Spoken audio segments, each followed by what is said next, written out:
Ladies and gentlemen, pay attention.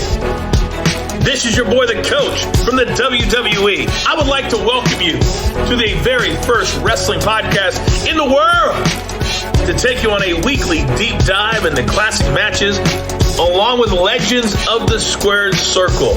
Enjoy the discussion. Enjoy the back and forth. There's so much to get into. Ladies and gentlemen, this is The Payoff.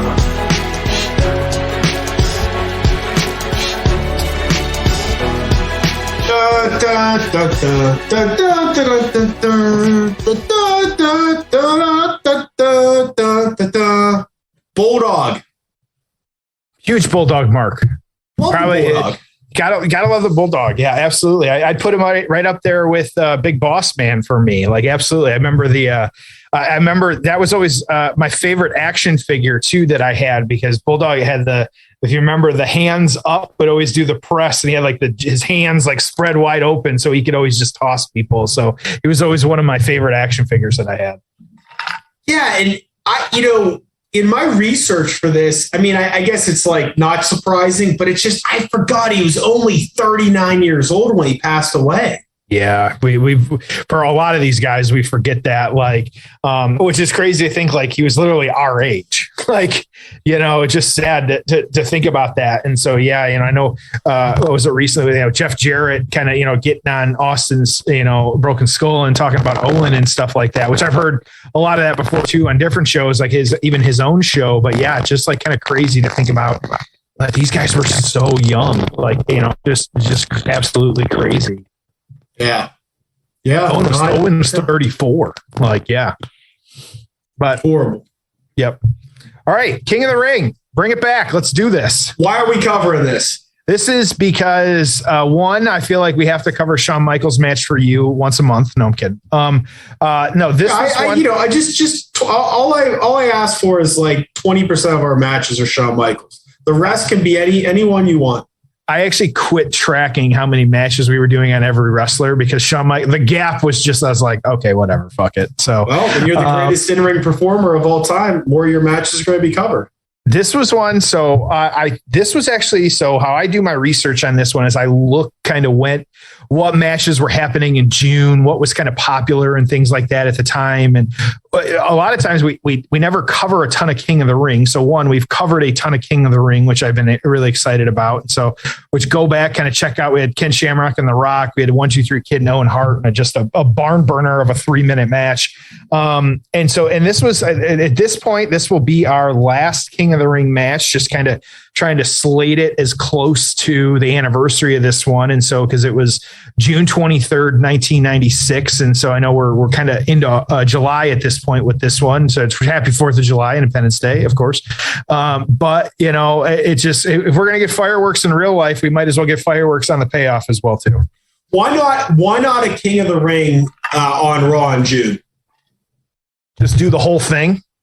Raw, SmackDown, whatever. You do over 2 nights. You do a men's and a women's, and the winners get something.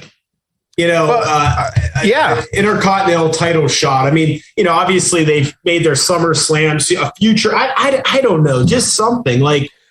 I think you're on something. Why you wouldn't use that tournament? But see, the problem is they, think about the King of the Ring winners: Lesnar, Bret Hart, Owen Hart, Steve Austin, Triple H, Edge, Ken Shamrock, et cetera, et cetera. Okay, all those guys, right?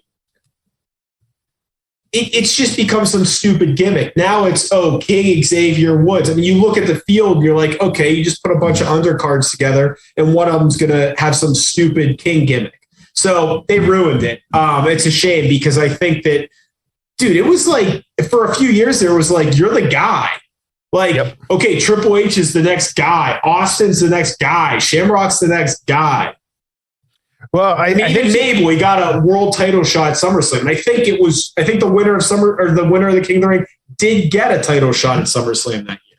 Well, and I think this speaks to some of I think AEW does a good job of like kind of branding some individual shows, be it, Brawl at the Beach or whatever the hell, like crazy one they're announced, or like, these random kind of shows, which I feel like, yeah, like Because we saw it too, like what would be the talk if all of a sudden, not too long ago, they did that 60-minute match, like, or Seth just opened the card and they wrestled the whole thing. And so same with you show up on now give us a couple weeks notice and say, we're going to do the men's King of the Ring on Monday. We're going to do a women's Queen of the Ring on Friday and dedicate the whole show to doing it. And like you said, how do we elevate some of these middle titles and stuff like this? Well, I know Xavier Woods' idea, we saw it online a while ago, Survivor Series, add some stakes to it, like the winning team and give them the heavyweight title shot at Rumble or something like that. Or, Mania, even give us something to build to. Same with this. Can you name a Andre the Giant Battle Royal winner? Like that should have been a big deal and immediately just shit on. And other than Baron Corbin winning it, I can't think of anybody else. Mojo Rawley won one. And Mojo Sandel, I think, won one. Right. And so Big Show won one. But again, it doesn't mean shit. It doesn't mean shit. They had that green belt too. Technically, Braun still has the belt. And so that's another one that won. I forgot about that. And so he seems like kind of an asshole in real life. I think now that I think his true colors are showing a little bit. Yeah, he really just seems like a jerk. Would never say that to his face because he crushed my head a fucking comic character. Good, I'll sue his ass. Right? Yeah, you always do that. Yeah. For what, $250,000? I'd take a punch in the fucking face. We've talked about this before on the show. Would I take a slam through a table and for how much? And I think I've always said, yeah, you know what? Because I'm going to be protected. I'll pay $50 to take a table bump. Well, and I think back to, and I always love watching that clip of Brock just fucking stiff shotting Braun with that straight fucking right. Like when Braun was getting a little too crazy and Braun just dropped him to his knee with one punch. It's like, yeah, fuck around with Brock and see what happens. That's like when Pat McAfee asked Brock too. He's like, what would you, after the guy attacked Seth from the crowd, and he was like, what would you do, Brock? And he's like, fucking try, come at me and see what happens. And then Brock got a great little promo after that, which was kind of fun. So good. But okay. So we got a good match here to cover though with Bulldog and Shawn Michaels, of course, though lots of good stuff happening. So so we are pro # bring back King of the Ring and bring back Queen of the Ring here at the payoff. So yeah, and this was kind of a fun storyline. I remember being into it, so I'm pumped to get into it. But let's get right into the build. Oh, it's time for the build. So King of the Ring pay-per-view. This was the 1996 edition out of the Mecca Arena in Milwaukee, Wisconsin. I don't believe the building's there any longer. Tiny building. Yeah, it was. We start off with a match we've already covered on here. Steve Austin defeating Mark Marrow, 16 minutes. Jake Roberts snuck out a DQ win against Vader. Great to keep Vader hot going into the 96 SummerSlam. They just, I'll tell you, Vader was booked horribly. They'll tell you he had no gas left in the tank and there was nothing we could do with him. Who knows what the answer is, but man, a Vader in his prime in the WWF would have been a hell of a lot better than what we got. But again, I think they did a horrible job of booking him. Smoking Guns defeat the Godwins for the tag team titles. One of the worst matches and angles you'll ever see. The Ultimate Warrior defeating Jerry Lawler in 3 minutes and 50 seconds. It was horrible. Mankind defeating The Undertaker by submission in 18 minutes. So you talk about Mick Foley, who comes in and you're like, hey, is this just another Undertaker opponent that's not going to be here in 3 months? He beats The Undertaker and we continue this feud through SummerSlam. Did you have something you wanted to say? No, I'm thinking about that Undertaker or Warrior Lawler match. Horrible. I was quiet because I was doing a quick search on that one. And you saw, I told you there was Vince offered Warrior a contract in 1997. I just found that out this week. I never, ever knew that. That was great. Yep. $750 a year plus licensing, 5-year contract was offered to the Warrior by Vince McMahon in 1997. We got the picture to prove. We'll tweet it out because definitely. Yes, absolutely. But anyways, yes. Ahmed Johnson becomes IC champion, defeating Goldust in 15 minutes. Steve Austin wins the King of the Ring, and the main event, 26 minutes, because they had a lot of time left in the show. Right. we had Shawn Michaels and British Bulldog. So Mr. Perfect is a special outside enforcer for this. So star-wise, Mero and Austin did well. Everything else kind of sucked. Taker and Mankind got 3.25 stars. And then the main event, which we're covering, was the best reviewed match on the show. I got a lot more to talk about, but I'm going to save it for the match because it's 26 minutes long. So storyline standpoint, how do we get to Heartbreak Kid and the Bulldog in this rematch? I looked up real quick because I don't want our fans from Milwaukee to shout us out. The building is still there. And so, and claim to fame, because I just happened to be on the website and kind of saw it. It hosted the final WCW pay-per-view Mayhem in 2000. So there's your little bit of trivia today for what the arena hosted there, which just a terrible show on itself. But we'll talk about that later. So maybe, probably not. So how did we get here? Yeah, Bulldog. And so in December, it was in your house. It was actually in your former stomping grounds of Pennsylvania, who was actually given a title shot against Bret Hart. It was a rematch from their SummerSlam 1992 match. Hart winning this one that we're discussing right now. And so Davey Boy entering the 1996 Royal Rumble. He actually made it to the final four before being eliminated by Shawn Michaels. So in mind, we're starting to plant some seeds at this point. So while that would have been, back Royal Rumble, we got a few months to get here, but that was, a little bit of that happening already at that time. And so it was actually In Your House 6, which he lost to Yokozuna by DQ after Vader interfered. And then it was, kind of really the tale of two stories here with Shawn and Bulldog, but Bulldog at WrestleMania 12, teaming with Vader and Owen to defeat Yokozuna, Ahmed Johnson, and Jake Roberts. And so,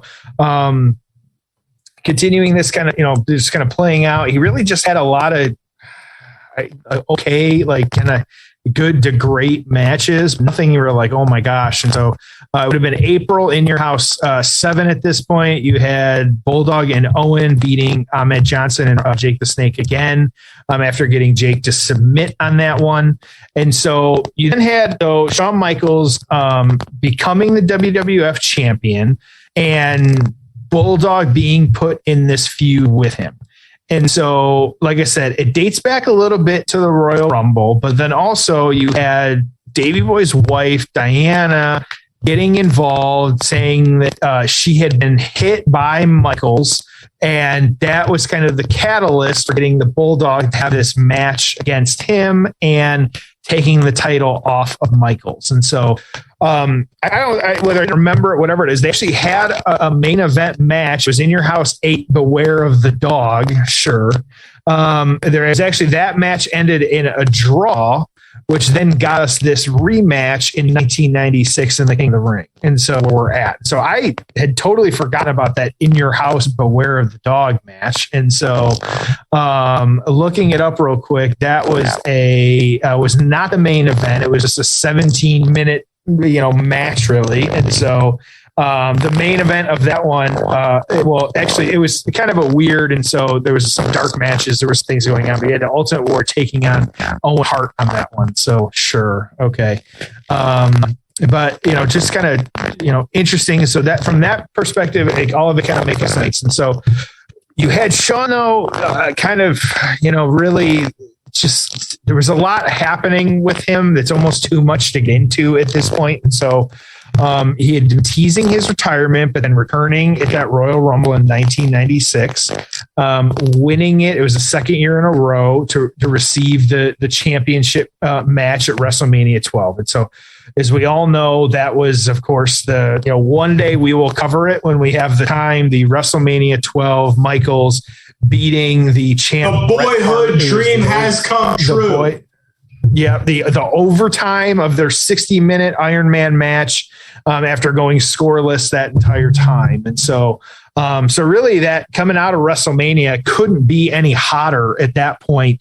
The biggest superstar in the company in the world at that point. And so, can't say otherwise about the guy. And so he did, that kind of spoiler here, he was number one for this year, but then I say kind of started getting into the shit a little bit, because that next month in May, kind of the lead up to King of the Ring, is then you had, of course, the curtain call incident. And so with Diesel and Razor leaving for WCW, they're leaving WWF to head to WCW.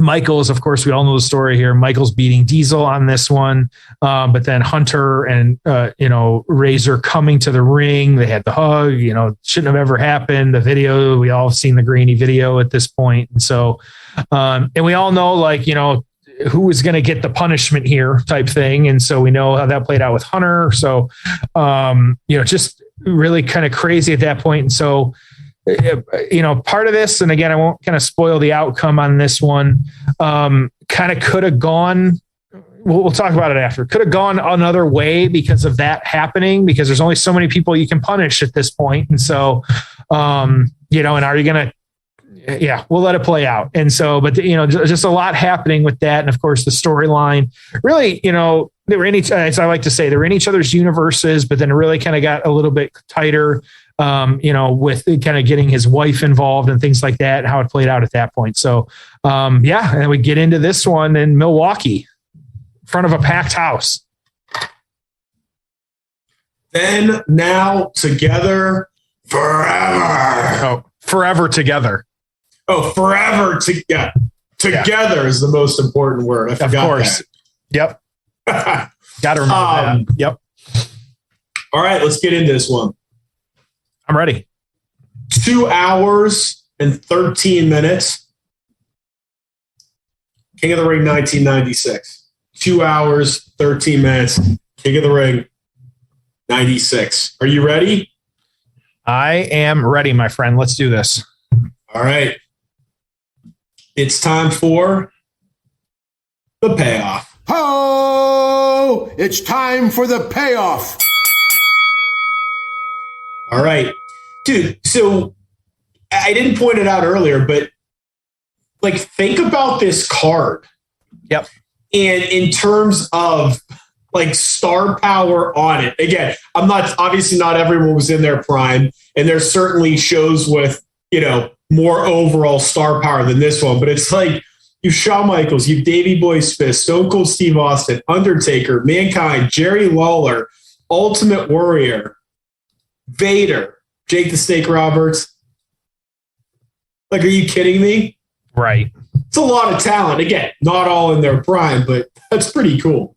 Well, and I was looking back to just kind of see where Bulldog had kind of fallen and some of these other matches and kind of what he was doing. And so, like you said, he had it was an opening match on that Wrestler, or the In Your House 7. And of course that got, I say overshadowed. That was the, Good Friends, Better Enemies. And so, definitely a match coming out of that one that was a bigger deal.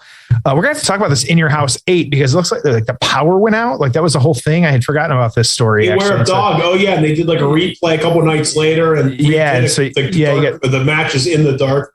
So oddly enough, this was kind of the only match, this Bulldog, Michaels match was kind of the only one that really happened. And so, kind of having that. And then of course, like I said, you're getting to this point. And so Bulldog really doing a lot up till this point, and kind of and he's got the look, looking at him right now in the ring, kind of, dancing around. He's moving well. He just he looks like a superstar. And I think I always liked the guy. I always liked the gimmick. I thought the running power slam was just one of the coolest finishers to me ever. And so, so it just crazy kind of how this played out though. Yeah.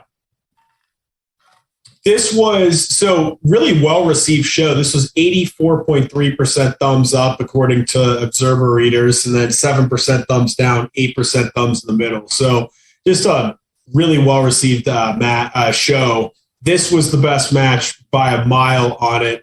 Vader and Jake Roberts was the worst. It was interesting. Just some rest holds to start off. I'll throw some audio on. Oh, you know what? I think Mr. Perfect told Barnett to stay back out.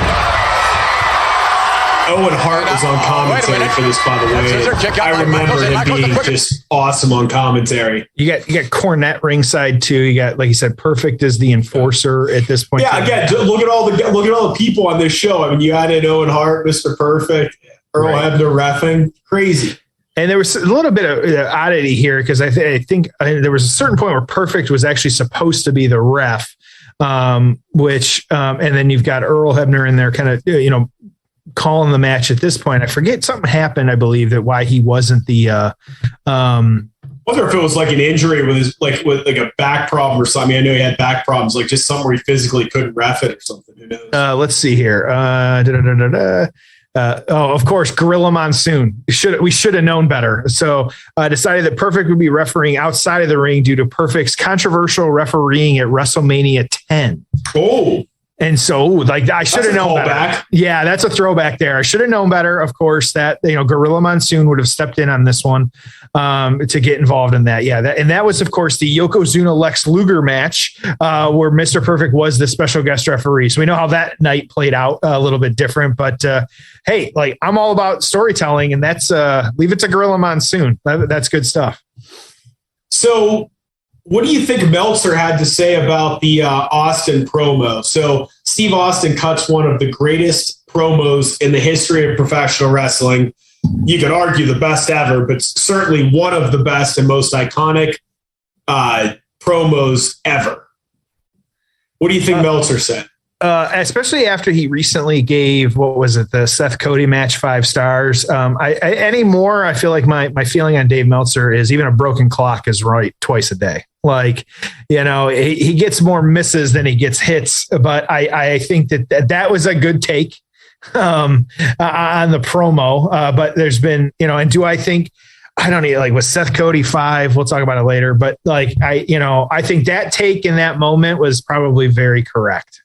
Well, he gave this match a half a star, and Austin got the pin with the Stone Cold Stunner and did a strong post-match interview knocking Roberts' religion and drinking problems. Yes. So, didn't exactly... I mean, I remember watching that promo and thinking, holy shit, what did I just watch? Right. I don't know how you don't have a stronger reaction to that promo than just strong post-match interview knocking Roberts' religion and drinking problems. And I'm not saying we knew it was going to be as iconic as it was, but dude, everyone knew that guy was a freaking star after that. Well, and they're cutting. We got a lot of just rest holds, like you said, and this is the down. It's going to happen a lot in this match. Get Diana ringside too, looking concerned as well. Yeah, I think part of it too is in the moment, it's as involved as he is in wrestling and kind of knowing what he knows, you would have thought, he would have diagnosed that as one of the better promos, that it's literally here we go. The rocket's on, he's about to change the wrestling universe. And so even, cause there's just certain things that, and it was good for so many reasons. It's weird because I think even we talked a little bit about it last week. Even the MJF promo, what's the one thing everybody remembers about the MJF promo is that he called Tony Khan a fucking mark. That was the soundbite. But overall, Austin's whole promo added to his character. I don't know, comparing it to an MJF, I don't know if it necessarily moved the needle on his character. Maybe they wanted to different, even the CM Punk pipe bomb, which was compared so many ways to that. I thought, I personally, if I had to pick, that's a superior promo to me.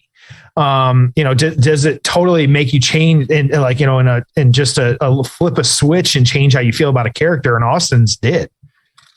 Yeah. Yeah. Again, I know I've pointed this out before, but I mean, within a few weeks of each other, you had Austin 316 being born and then Hogan being the third man. Right. Now, what's interesting is 2 days before this show, 3 days before this show, WWF filed a lawsuit against WCW, basically saying the way you're using Kevin Nash and Scott Hall is infringing in our trademarks. And Vince would say, I've been totally pushed up against a wall with no other options to protect my company. My wife and I committed our adult lives to building the World Wrestling Federation. This company competes very well, and I dare say stays ahead in a marketplace where quality of programming, creativity, start development, and consumer interest reflect success. However, when a giant competitor uses your very creations to dupe and confuse the public, then the playing field isn't level, and you're forced to fight in a different arena. So that's what they did. Meltzer claims that they were going to keep calling him Hall and Nash until they figured out what the gimmicks to give him. But of course, they never did. And that was that. So interesting. But yeah, this was leading up to Bash at the Beach. Yeah, it's just kind of crazy. Like, it's almost funny, like some of these, when we start looking at some of the dates on some of these things and kind of what's going on in the wrestling universe, and like, just, you know, maybe on the show, I'll start doing a little bit more of like what was happening, you know, outside of it, because, you know, by itself, like, oh, you know, you look back a couple weeks, oh, Vince McMahon opened SmackDown, like whatever. In 10 years though, are we going to remember like, hey, he came out because a whole lot of shit came out that week too. And so like, what was some of that, you know, and we do it occasionally here, you know, based on the information we can find that's out there, because some of that does affect kind of what was happening in the ring and whether, you know, how people were reacting and all that different stuff. Because yeah, it's just like taking all that into account with all of this stuff, like you said, like people flipping back and forth and what were they watching, and the companies pushing each other, and the you know, yeah, there's a lawsuit all of a sudden. It's like, okay, what are you tuning into? Started to pick up here. A lot of rest holds early. I mean, I think, you know, the show was running early, so they knew they needed to go the better part of a half hour. So a lot of work and body parts at this time. And we mentioned Mick Foley earlier. Have you had a chance to listen to his new podcast yet? I have not. No, I know we talked about it, but there's only so many hours and I have not had time. Oh. I feel, yeah, that's one I need to get to. Tell me about it. It's good. It's good. The episodes are long, and you know, I wonder, and I've kind of noticed this theme with other podcasts at Conrad's. You run out of shit to talk about, and so yep, they've covered a lot of ground. But it's how many different things can you realistically do with Mick Foley? Yep. You know, I mean, how many stories does he have that he hasn't already told? Well, he's told them all. But yeah, I mean, how many different episodes do you have? Yeah. You know, so they did the Mankind debut. They did the ear coming off. I can't remember what else. But you know, I mean, it's just how many of these can you do? And I think like, and then they did the Hell in a Cell against Triple H. And I think he's an incredible storyteller. Like, sure. I think, what was it? Wasn't he just in your neck of the woods or something like that too? I forget. Yeah, he was out here, did one of his comedy shows. I thought about going up. It was like, you and I talked about it. Yeah. And so like, I get like, he's extremely personable now. And like, you know, yeah, you know, he's the type of guy you've never heard a bad story about him either. And so, but yeah, you know, and like you said, a lot of his stories have been told so many times. Like, what do you know, I'm sure there's still a lot we don't know. But who knows? So, yeah. Well, speaking of his opponent, The Undertaker apparently is filming a ton of podcasts right now. Is he? So it's going to come out soon, apparently. But yeah, they have a bunch of episodes in the can. So he's just grinding to, you know, do, and I don't know what style it is. I don't know how they're doing it. But yeah, he's just recording a bunch of those. So, I mean, I feel like a lot of these things, I think you pick and choose. And I think it's even true, you know, with ours. I think that there's episodes people go, oh, I love that match, and they click on it. There's other ones they just couldn't care less about. They don't. So I think a lot of stuff out there, it just depends on the topic or the guest or, you know, what you're doing. And we like talking about all these matches because we get to dig back into, you know, the archives of wrestling and all these different things. So boy, there's some that we watch them and we're like, oh boy, like that was terrible. Like, and so, you know, we're on that same boat too, that like, sometimes it just depends. So, all right. Cause I am not familiar with it, Tom. What is your knowledge of the Ultimate Warrior Jerry Lawler match here? I don't remember that. So it's good because not that long ago, and maybe it was like when the Warrior A&E documentary came out. You know, it was one of those. I don't know if I'm the only one. I'm sure others of you do the same thing, but like I'm on the couch, like Googling the Ultimate Warrior and going to his Wikipedia page. And then it's like, oh, who did he wrestle during his 96 run? And it's like, oh, he ended up in a feud with Lawler. Oh, got to go back on YouTube and what, you go down these rabbit holes. But I mean, I was like, I'll watch that match. So the build for this just kind of sucked. Lawler obviously hated him. Oh, your Bulldog got him up for the press, but couldn't do it, and then just dumped him over his head outside of the ring. Shoulders, and he slipped and fell over the top rope. You guys are too quick to judge, too quick to disqualify. Hey, wait a minute. Mr. Perfect. Good commentary line there out of Owen. I was arguing with Mr. Perfect. They had to throw him out of here and send him back to Tijuana. different era. That didn't age well. Yep. Look at this. Oh. Vertical suplex on the floor. So Shawn gets thrown out of the ring via an overhead press slam and then gets suplexed on the floor.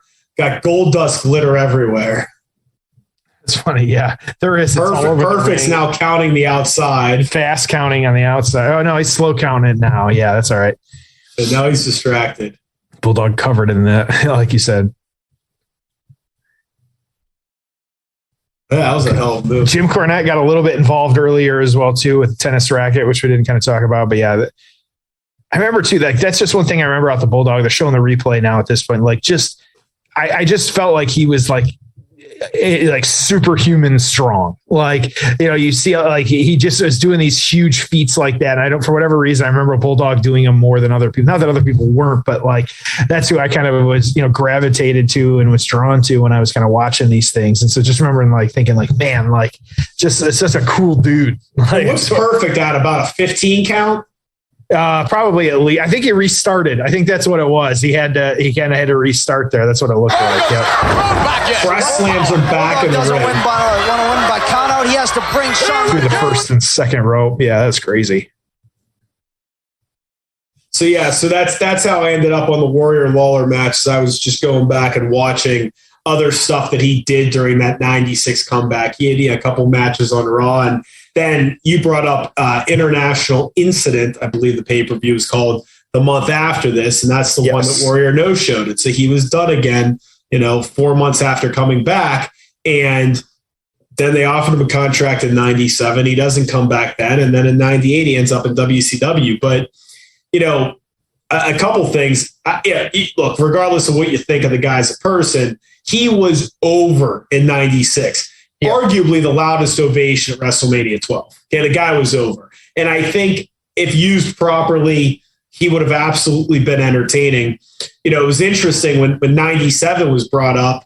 It was like, wow, what's your thought on Warrior in the Attitude Era? Because the easy answer is, oh, that would have never worked.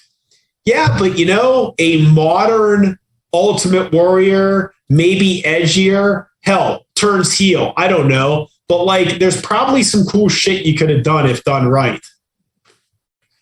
Yeah, absolutely. And I think this is when I'm kind of looking, that was what, Psycho or Sid Vicious. Yeah, we're kind of replacing him after that one. Yeah, kind of how that played out. You just had Michaels, of course, doing the overselling on that point after the whip into the corner and stuff like that. So replace one pain in the ass that never shows up with another pain in the ass that never shows up. Right, of course. The British Bulldogs got him in a surfboard. Didn't see that a lot from a guy this size. Don't see it a lot nowadays either. Yeah. The family. Oh, yeah, Perfect up on the ring or up on the ropes. Yeah. I think he said yes. Perfect. I think Perfect. I don't know if I've ever seen that turned into a pin before. That was a quick count by Earl too there. Yeah. But shout out to Earl, of course, Dave Hebner. I feel like lately the referee news of people passing away, like Tim White and Dave, like just sad. I feel like it's one of those, like we're getting to that point. Some of these people are unfortunately like, it's going to be sad. We're going to have to live through a lot of them passing away and things like that. So, unfortunate, but yeah, always sad when we kind of see that type of news coming out of these types of things. And so, so again, back in the rest hold at this point too, just kind of hanging out. Are we getting Pat McAfee and Baron Corbin at SummerSlam? We're getting something, man. I don't know what, but it's going to be nutty. And so McAfee's going to wrestle a match.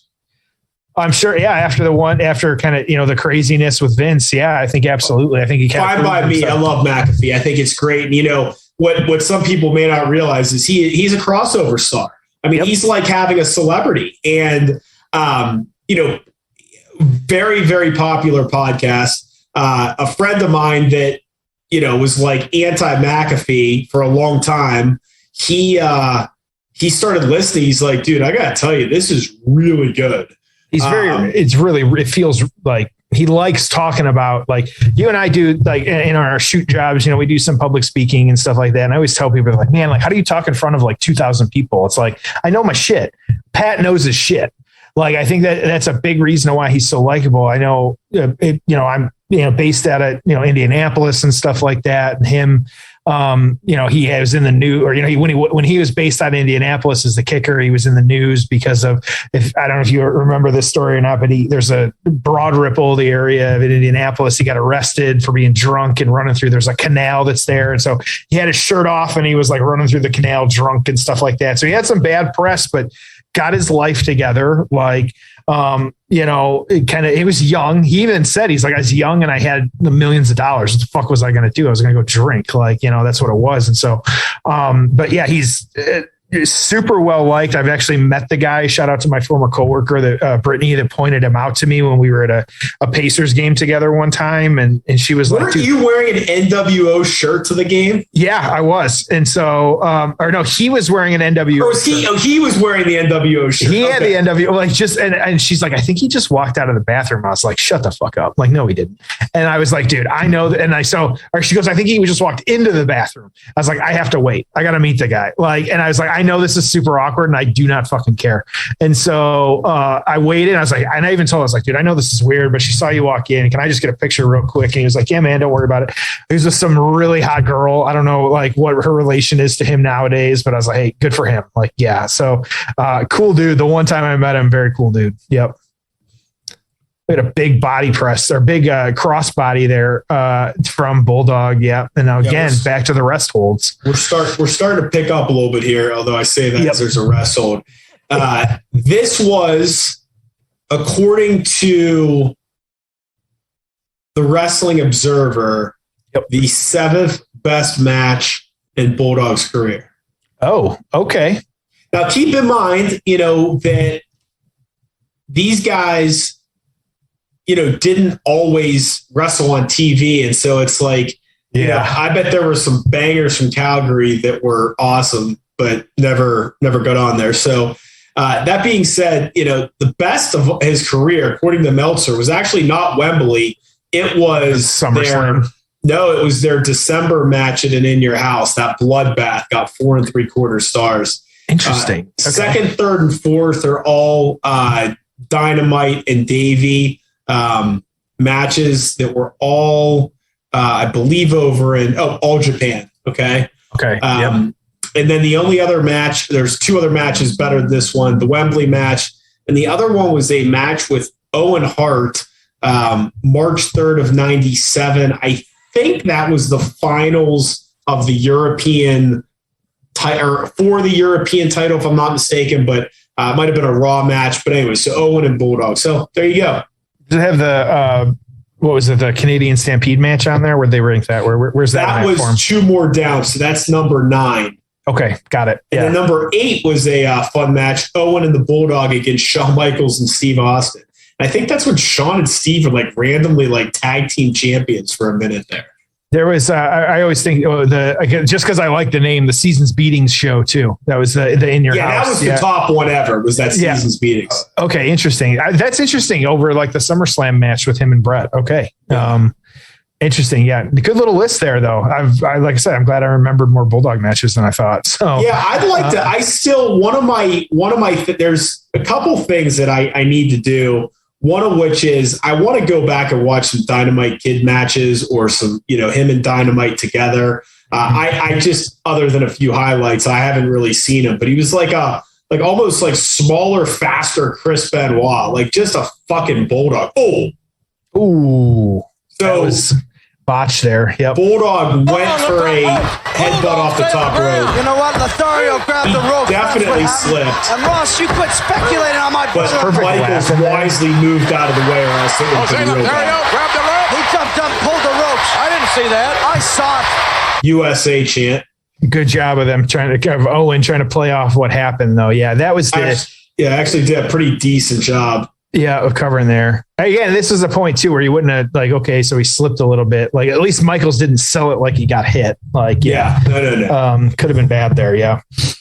Greatest in-ring performer. Well, and this is one too. I feel like lately we've been digging it, like you talking about Dynamite or 1, 2, 3. Like we're digging into, we do a lot of pay-per-views around here, but the Raws and things like that. Like I know we've got some Nitro matches on our card as well, or on our list of things here to eventually cover. I think that we've got a lot of gems there that we're we're just not talking about, and we should be.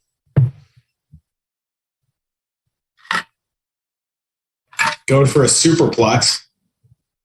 From the top rope, the British Bulldog with Shawn Michaels in. Suplex. A violent superplex, huh? Got all of it. Yeah. I feel like his rotated. That was great. No, close again. Good near fall. Shown it again at this point. Yeah. Ooh. We kind of released him on it too. That was a lot. Yeah, that was crazy. So both guys down.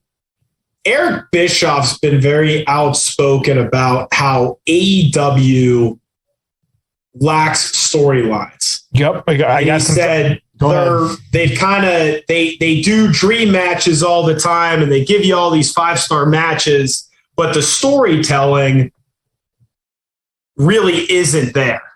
Yep. And WWE may not have the best booking, but they do try to tell stories and not just rely on, hey, here's 2 guys that are gonna, flip around the ring for 30 minutes and give you a classic.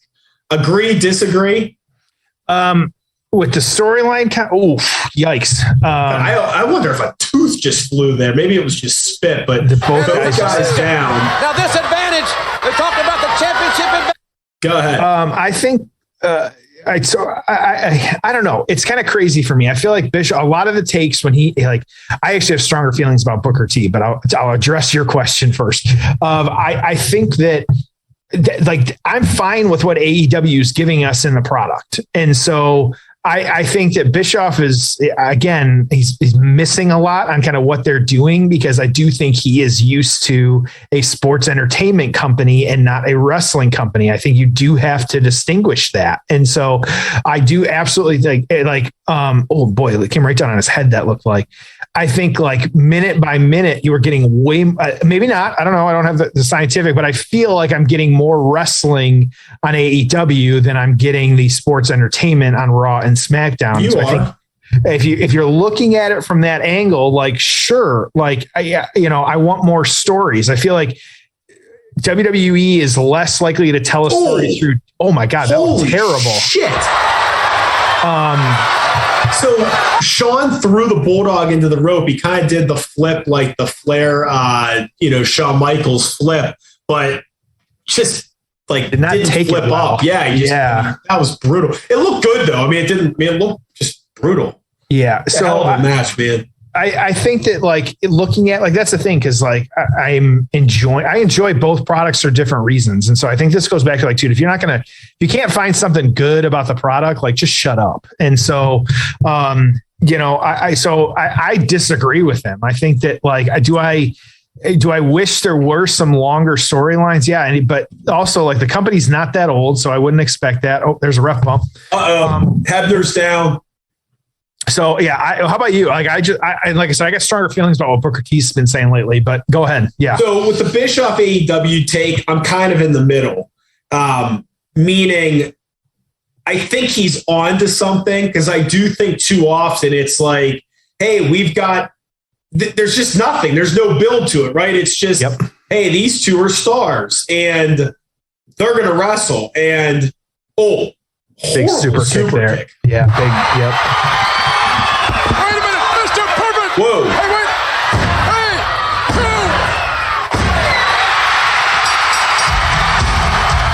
Shenanigans, yep. So Perfect and have no accounting.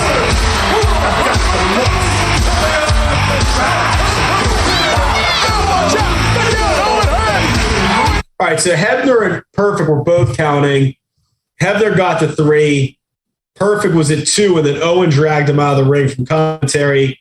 Now Owen's in the ring in a tux. Yeah, looking good. In a tux. And Shawn clearing the ring, yep. And Owen's got a cast on. Missed insecurity. Yep.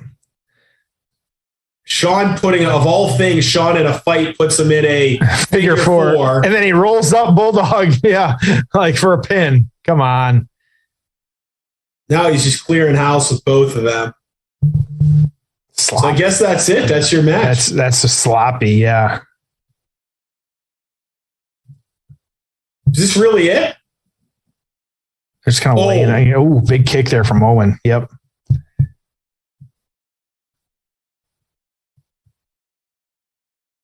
I just didn't know if they went back in the ring and wrestled more. Because Perfect said they weren't going to finish, but guess it ended. Is anyone going to save Shawn, or does he have no friends in the locker room? Oh, who's this? Ahmed Johnson with the save.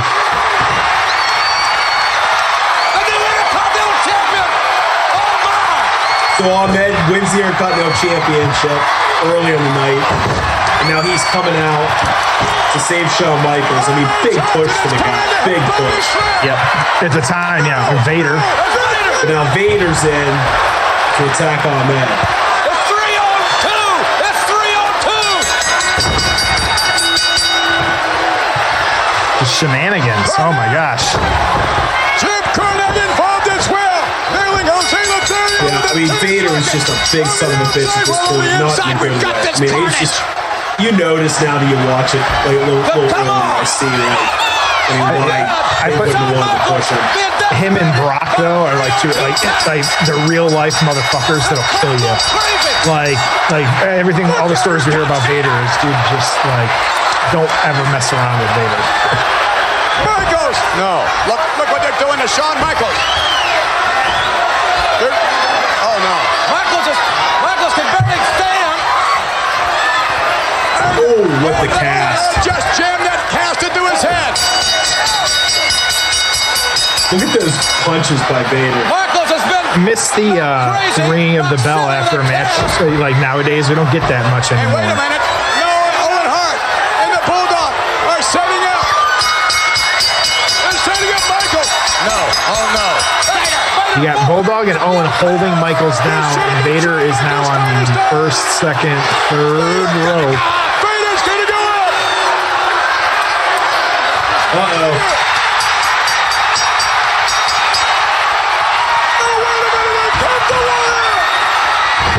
Warrior with the save. I mean, they already saw him tonight. Right. And look at the crowd. Nobody's in their chairs. Everybody's up.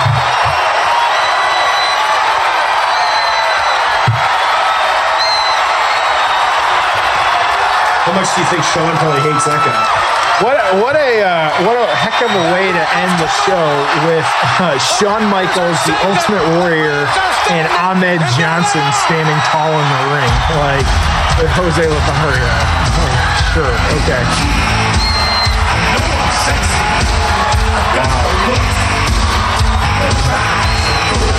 Okay.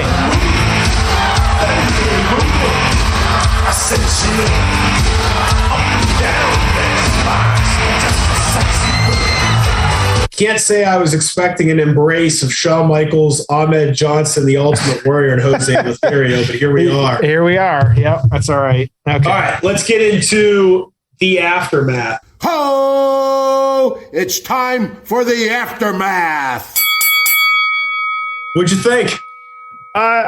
Match, it wasn't bad. It was we'll get into our scores, but I thought it was good. It was not great for me. Look at that image of the Ultimate Warrior, Shawn Michaels, and as the fireworks go off now. Yep. Well, that built to what was supposed to be the 6-way at the next 3-on-3 yes. at the next. So, yep, we get that one eventually here too. And so I feel like there was just so much other stuff going on. I do kind of wonder, did this storyline just kind of get lost a little bit? Like you said, there was the 3-way or the 6-way and stuff like that. But just between Brett and Austin and Michaels, like, Bulldog, I'm speaking from Bulldog's perspective, like, from his lane, just never really got the huge push, from some of this stuff.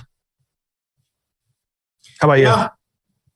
Yeah, it was a good match. I mean, it wasn't a great storyline. It wasn't a great match. I actually was a little disappointed in the match. I just thought it was going to be a little bit better than it was. But, they're trying to build to the next pay-per-view. And yeah.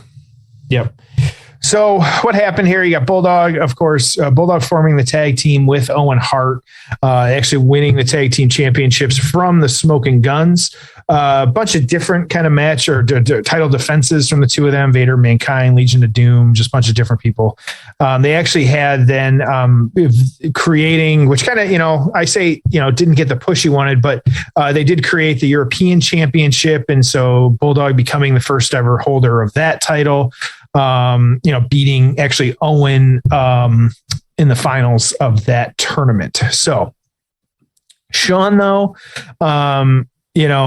we talked a little bit about after the curtain call with Hall and Nash leaving at this point, you have Michaels really holding the championship for the better part of a year at this point. By the end of it here. And so he actually ended at Survivor Series, losing to Psycho Sid, of course, his former bodyguard, but then winning it back at the Royal Rumble. And then you get a little hairy here, a little weird. Of course, the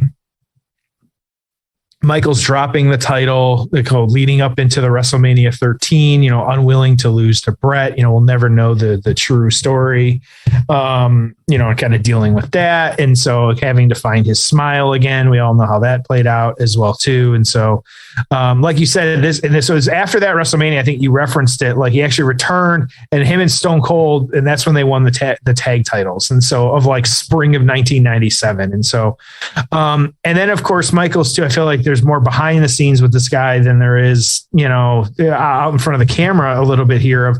This is when, of course, you get the Michaels, Bret Hart, the Sunny Days comment of, kind of dealing with that. Of course, we all know like Sunny, being the valet and things like that. And so, yeah, just kind of, just a little crazy. And so one night only over in England, of course, you had Michaels beating the Bulldog to win the European Championship on that one. Of course, that was when the just utter like nuclear boos getting rained down on him and stuff like that. And so, and him kind of turning heel along with that. So PWI, though, what we were getting into with this year in 1996, like I already said, Shawn was numero uno on the list.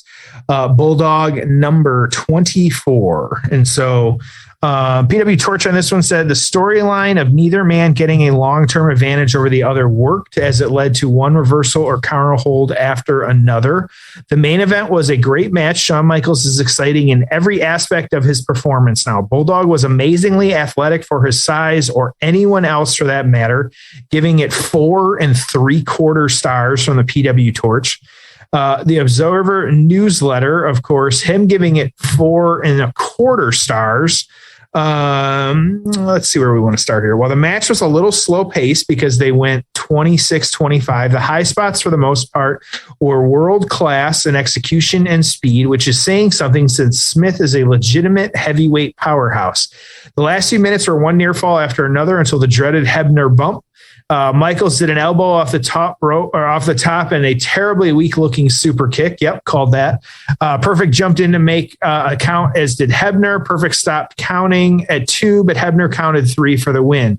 After the match, Hart, wearing his cast, although in real life his wrist is recovered and he doesn't need to wear a cast anymore, hit the ring with, that's what it says. Yep. Wow. It said hit the ring, and Michaels basically beat up both for a while until 2-on-1 got to him. Johnson came in, yada, yada, yada. We know what happened. And so set up the 6-man tag for the international incident.